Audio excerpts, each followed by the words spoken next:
બજારની વચ્ચે આવેલા વર્ષો જૂના ઘડિયાળ ટાવર પરથી પેરાફિટનો ભાગ કપિરાજના કૂદવાથી પડતા લોકટોળા ઉમટી પડ્યા।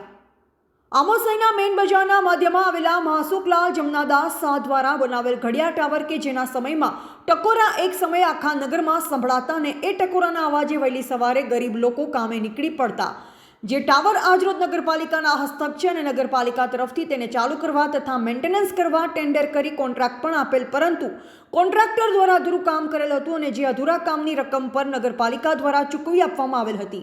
જે કામગીરી પૂર્ણ ન થવાથી આજરોજ સવારે ટાવરની ફેરાફીટ નીચે પડતા સદનસીબે કોઈ ઈજા થયેલ નથી।